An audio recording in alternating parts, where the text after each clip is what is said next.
Last video में हमने दो ऐसे मिथ्स और मिस्टेक के बारे में बात की थी जिनको फॉलो करके हमारा फैट लॉस तो नहीं होता लेकिन हमारी हेल्थ का बेड़ा गर्क हो जाता है। अगर आपने वीडियो नहीं देखी तो आप जाके देख सकते हो। आज हम इसी तरह बात करेंगे तीसरे पॉइंट के बारे में। तीसरा मिथ या मिस्टेक जो हम करते हैं अपनी फैट लॉस में वो है chasing fat diets. Fat diet से क्या मुराद है? फैट डाइट से मुराद है धुंधली डाइट्स यानी बेकार डाइट्स। ऐसी डाइट्स या ऐसे डाइट प्लान्स जिनमें न्यूट्रिशन वैल्यू इतना लो होता है कि इंसान को भूखा महसूस होता है, यानी वो एक किस्म की डाइट्स नहीं होती, वो आपको भूखा रखा जाता है। अब मार्केट में रोज़ एक नई डाइट प्लान जो है वो लॉन्च होता है। मैं किसी का नाम नहीं लूँगा, ऐसे किसी को बुरा लगेगा, मैं किसी डाइट प्लान का या किसी बंदे का नाम नहीं लूँगा, लेकिन ऐसे डाइट प्लान जो हैं वो मार्केट में रोज़ आते हैं और ये बहुत ज़्यादा बिकते भी हैं। वो बिकते इसलिए हैं क्योंकि सुनने में बहुत अच्छे लगते हैं कि 2 महीने में वज़न कम करें, 1 महीने में 10 किलो घटाएँ। इस तरह की स्ट्रेटजीज इस्तेमाल करके वो अपने प्लान्स भेजते हैं। इन प्लान्स को इस्तेमाल करने से क्या होता है कि आपकी जो हेल्थ है वो बहुत ज़्यादा सफ़र करती है। मिसाल के तौर पे कोई ऐसी डाइट है जिसमें से फैट्स बिल्कुल निकाल दिए गए हैं, हेल्दी फैट्स, ट्रांस फैट्स, उसमें किसी टाइप के कोई फैट्स नहीं है। अब ऐसी डाइट फॉलो करने से होगा क्या? सबसे पहले आपकी जॉइंट हेल्थ कंप्रोमाइज़ हो जाएगी। उसके बाद आपके हार्मोन्स जो हैं वो बैलेंस में नहीं रहेंगे। बैलेंस में क्या नहीं रहेंगे? जब आप एक्सट्रीम लेवल पे जाओगे हार्मोन्स बचेंगे ही नहीं, कॉर्टिसोल लेवल सिर्फ अप होता जाएगा और दिक्कतें बहुत ज़्यादा बढ़ जाएंगी, आपके स्किन के इश्यूज़ हो जाएंगे। तो इस तरह की डाइट फॉलो करने से आपका वेट लॉस तो हो जाएगा, हो सकता है आप 2 महीने में 10 किलो के आसपास कम कर पाओ, लेकिन एंड पे सफरिंग बहुत ज़्यादा होगी। एक और बड़ा मसला जो ऐसी डाइट्स के साथ है, ये डाइट्स सस्टेनेबल नहीं है। सस्टेनेबल नहीं है इससे क्या मुराद है कि आप जो मर्जी कर लो, एक दफ़ा अगर आपने इनको फॉलो करके फैट लॉस कर भी लिया तो जब आप वापस से अपनी रूटीन पे आओगे तो आपका सारा वेट पहले की तरह फिर से वापस आ जाएगा। जैसे ही आप खाना खाना शुरू करोगे वो फिर से आपकी बॉडी में डिपॉजिट होगा और वो अगर एक्स्ट्रा होगा तो वो स्टोर होना शुरू हो जाएगा। और अगर ऐसा हुआ तो डाइट करने का तो आपको कोई फ़ायदा नहीं हुआ। तो अगर आपकी बॉडी में फैट चढ़ने के लिए 3 से 4 साल का टाइम लगा है तो एटलीस्ट उसको कम करने के लिए 6 से 8 महीने तो दो। कोई ऐसी डाइट फॉलो करो कि जिस पे आपकी हेल्थ कंप्रोमाइज़ ना हो। अगर कोई भी ऐसी डाइट है जो सस्टेनेबल नहीं है, जिसको आप सारी ज़िंदगी लेके नहीं चल सकते, कोई ऐसा न्यूट्रिशन प्लान है, तो वो न्यूट्रिशन प्लान फॉलो करने का कोई फ़ायदा नहीं है। इससे अच्छा ये है कि आप अपनी कैलोरीज का जो डेफिसिट बनाओ, जो अपनी डाइट से कैलोरीज काटो अपने फैट लॉस के लिए, वो एक लिमिटेड अमाउंट में काटो जिससे आपको भूख महसूस ना हो, आपकी नींद कंप्रोमाइज़ ना हो, आपकी जॉइंट हेल्थ, आपके हार्मोन लेवल जो हैं वो डिस्टर्ब ना हो।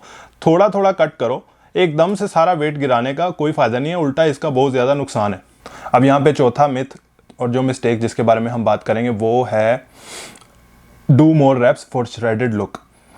अब मुझे नहीं पता ये कॉन्सेप्ट कहाँ से आया है, ये कैसे डेवलप हुआ और ये कैसे इतना हाइप पे चला गया, लेकिन ये कॉन्सेप्ट बिल्कुल गलत है। लोग समझते हैं कि अगर हमें श्रेडेड होना है या हमें फैट लॉस करना है या हमें बिल्कुल एक क्रिस्प लुक चाहिए अपनी बॉडी में, तो उसके लिए हमें लो वेट के साथ ज़्यादा रैप करने चाहिए। एक मेरे दिमाग में आइडिया है कि ये कहाँ से आया है, वो बाद में डिस्कस करते हैं, लेकिन उससे पहले हमें एक बात समझनी पड़ेगी कि हमारी बॉडी बहुत ज़्यादा स्मार्ट है। इसे अपने सर्वाइवल के सारे मैकेनिज्म, सारी स्ट्रेटजीज ऑलरेडी पता है। इसको सिर्फ सिचुएशन देनी पड़ती है।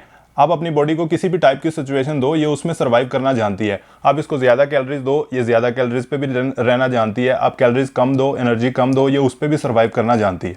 और हमें पता है कि हमारे मसल को स्ट्रॉन्ग करने के लिए या मसल को ग्रो करने के लिए एक ही प्रोसीजर है, वो है प्रोग्रेसिव ओवरलोड। जैसे जैसे हमारी बॉडी प्रोग्रेस करेगी हमें उसको टाइम के साथ साथ ओवरलोड करना है। तो अगर हम इस मिथ को बिलीव करके इस पे काम करना शुरू करें, हम हाई रेप्स करें, वेट कम लिफ्ट करें, तो हम अपने फेलियर तक पहुंच नहीं पाएंगे। हमारी बॉडी की जो प्रोग्रेस हो चुकी है हम उसके प्रोग्रेस के अकॉर्डिंग उसको ओवरलोड नहीं कर पाएंगे। और अगर हम ओवरलोड नहीं कर पाएंगे तो हम उसको एक सिचुएशन दे रहे हैं कि वो ऑटोमेटिकली वीक हो जाए, क्योंकि उसके उतने मसल फाइबर जो हैं वो रिक्रूट ही नहीं हो पा रहे एक्सरसाइज में। अगर ऐसा नहीं होगा तो टाइम के साथ साथ हमारा मसल लॉस हो जाएगा। ये जो श्रेडेड लुक है ये कोई मैजिक नहीं है, इसमें एफर्ट लगती है। इस तक अप्रोच करने के लिए, इस तक पहुंचने के लिए एफर्ट लगती है, मेहनत लगती है, आपको अपनी बॉडी पे बहुत सारा काम करना पड़ता है, लेकिन ये किसी टाइप का मैजिक नहीं है। ये क्या है? ये कॉम्बिनेशन है मैच्योर मसल्स और लो बॉडी फैट परसेंटेज का। जब आपके मसल्स मैच्योर हो जाएंगे, आपकी मसल बेलीज राउंड हो जाएंगी, उसके बाद आप अपना बॉडी फैट परसेंटेज लो कर दोगे तो आपकी बॉडी श्रेडेड लगेगी।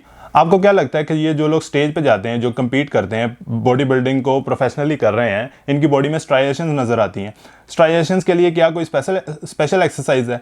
इसके लिए कोई स्पेशल एक्सरसाइजेज नहीं है, ये सिर्फ लो बॉडी फैट परसेंटेज है जिसकी वजह से ये सारा कुछ हमें देखने को मिलता है। दूसरी बात करें, लोगों को एब्स बहुत पसंद है। एब्स का भी सेम मैकेनिज्म है। एब्स क्या है, वो भी पेट के मसल्स हैं। हम उन मसल्स को ट्रेन करते हैं, उनको स्ट्रॉन्ग करते हैं, वो ग्रो करते हैं।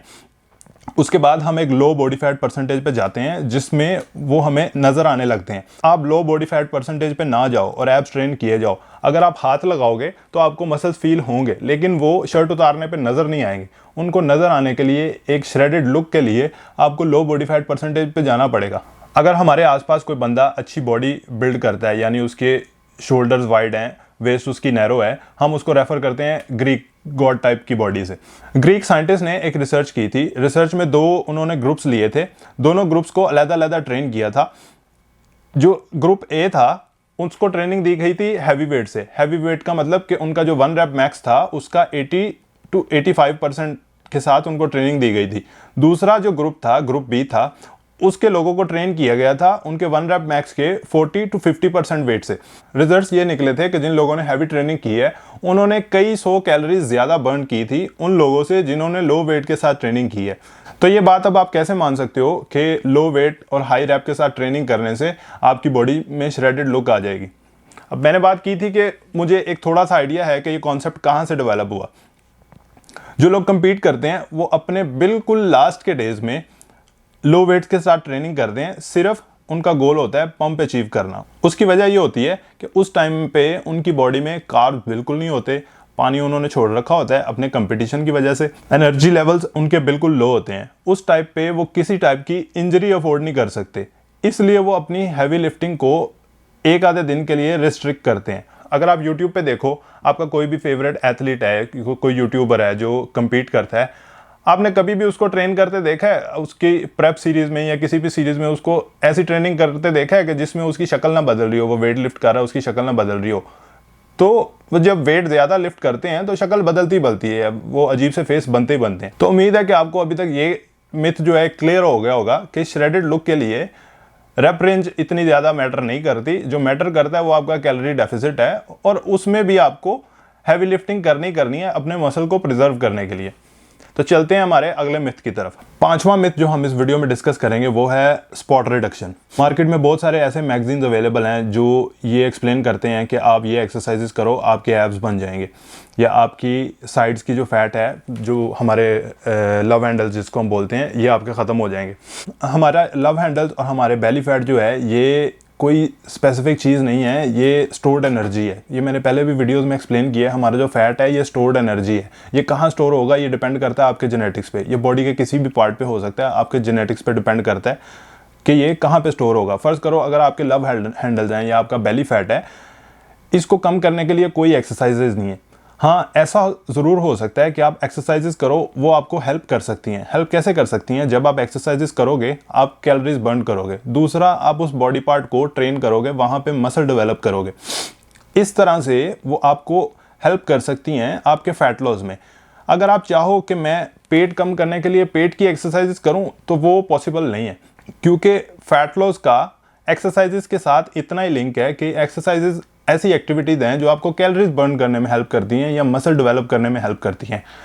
फैट कम करने के लिए, उस जगह को प्लेन करने के लिए कोई स्पेसिफिक एक्सरसाइजेज नहीं है। तो ये बात को मान के चलना कि अगर मैं पेट की एक्सरसाइजेज करूँगा तो मेरा बेली फैट कम हो जाएगा, ये बड़ा मिथ है। इसके पीछे लगने की ज़रूरत नहीं है। आपके एब्स, आपकी लीन फिजिक, आपकी स्ट्राइएशंस, आपकी वेन्स, ये जब दिखती हैं ये एक विजुअल इफेक्ट है। ये विजुअल इफेक्ट जो है ये कब जनरेट होता है?